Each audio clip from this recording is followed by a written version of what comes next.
history. Look at the spirituality. Right. Because this was, you look at it and you say, this is an expression of spirituality. It's not an expression of anger or whatever the local or the news media want you to hear about, to make headlines, to make it more, if it bleeds, it leads. Well, that's not what this is about, and this is not what it's ever been about. And even in those cultures like the Aztecs who did human sacrifice, it wasn't about killing people. It was about we're having issues, we're having problems, our crops are failing. We need to give up something of value to the gods so that they will give us what we need. And what's more valuable than life? Absolutely. And blood, and actually the Mayans started that. The king in particular. Actually, they all used to let blood. Women through their tongues, and men through their boy parts. And ow.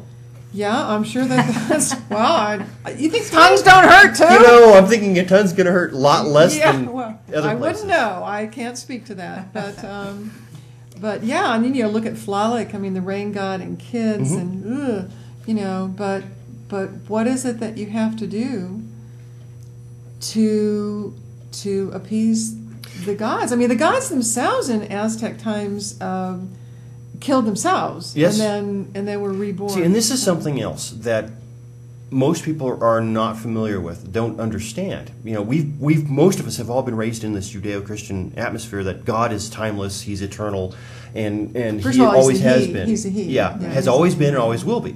And we were brought up with this, and most of us never really questioned this. In the ancient cultures, the gods they weren't human, but they were much more human as far as their drives, their needs, their desires, and the fact that they could be killed, and often were. They might be resurrected, as Osiris was, but on the other hand, they were fallible. They had human needs and desires. And so they were very relatable. We're talking Zeus now, I'm sure. Well, we're talking about a whole... Apollo, Zeus. Well, Zeus was known for his flandering, and absolutely, there was a lot of that, depending on what the pantheon, what culture.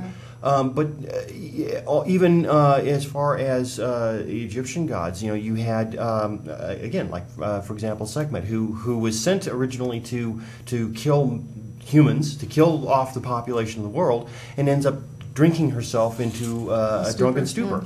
Okay, so this is not something. With a really bad hangover. Right. This is not something that you would think of when you're thinking of the Judeo-Christian deity. He doesn't drink. I mean, he turns the wine into blood to drink. Oh well. I'm sorry. Water into wine. I think that was a little. Well, okay, but so there's a vast difference, and most people, it's such a foreign concept to them that gods are more fallible. They're not perfect. Because part of it is that they learn lessons through their mistakes, just as we do. Right. And it's by learning those lessons, going through the mistakes and living life and learning how to cope and how to make up for these mistakes, that they learn this lesson and in turn teach us the lesson. And this is something that we don't get a whole lot of in our earlier lives in a Judeo-Christian type of setting. It's always the poor humans who have to learn these lessons, not the God, because God is infallible, He's perfect, and that's one of the things that has always pushed me away from it, is I don't like this concept of absolute perfection. It can't be done. There is no such thing. Right. You can always become better. And this is something that most of the other ancient gods, and especially the ancient Egyptian gods, teach us, is that you can always become better than you are. You can always, you no matter where you're at, no matter what you're doing, you can always be better. And that's the way I look at my craft, is to strive to be better, to be a better person, to be a better spiritual person, a better physical person, try and live my life to the fullest and get everything out of it that I want, but also to help others in their spiritual pursuits as well. Right. Yeah. So do we have any last minute questions for Ken? If you do, if you're in the Skype room, we haven't had anybody Skype, we're getting a little late on that one. But if you're in the chat room, have any questions for Ken, please let's get those in now. And we'll wait a few minutes for any of those. Guess not. Yeah. Well, not yet. We don't know about that. Any other questions? So, Ken, you have another book I'm in the works? I'm working on a new book. It'll With be your French Australian? No, this one's going to be just me.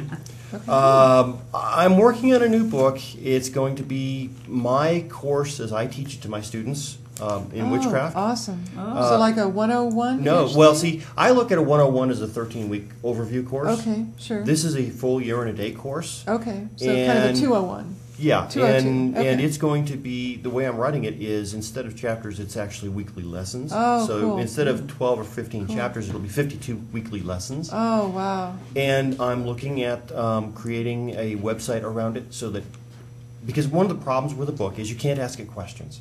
Yeah. Yeah. So I'm going to put a website I don't know. around it. Let's see. I don't know, I've tried asking questions, but No, it didn't say Yeah, anything. it's not quite as good as a magic 8-ball. Yeah. So Ouija board. yeah, so with a website along it where I'm also going to be teaching classes and getting people to to try and, because one of the beautiful things about the internet is it allows us to reach a much broader group of people. Absolutely, which is and what we're have doing. a much wider which we're effect. doing here. Absolutely. Right. And as we were talking before the show, when I was working with Winterhawk, and we did the radio show, we did a little bit of video, and it was a much smaller segment of people because the technology wasn't there. Well, now the technology is here that allows us to actually teach these people almost as if they were in our living rooms. Not quite, but almost. Yeah. And so I want to try and do some of that where I can reach more people and give them the benefit of my experience of having done this for a quarter century or so, as well as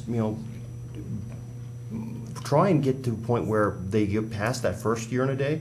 I'd love to start teaching a second year and a day class and a third, because I was brought up kind of in a Gardnerian sense, and my Sure. teaching is very based on Gardnerian Wicca. It's not Gardnerian, but it's very much based on it. And so there's a third three-degree system. And so the first degree is you're learning everything. The second degree is you're helping to teach the new people coming in. See one, do And- one, teach one. And yeah, and then the There you third go. degree is how do I run groups? How do I get people together and do rituals with So other somebody people? wants to know, when's it coming out? When's the new book coming out? Yeah, I'm when still, you write it? I'm still working on writing it. I Okay. will tell you that this book here, we submitted it to publication in November of 2010, and it was published December of 2011. So it took it a year to get Well, published. there's your year and a day right there. Right, absolutely. Yeah, this is going to be a year and a day for me as Okay. well. Absolutely. so a year and a day to write it, and then a year and a day to publish it. It very well could be. What I'm hoping to do is once I've got the book written, I will go ahead and submit it to my publisher. If they like it, they'll publish it. If not, I'll take it to another publisher. Sure. But I will also put it up and start putting it online because I've got I've got software same software that a lot of universities use for their online courses.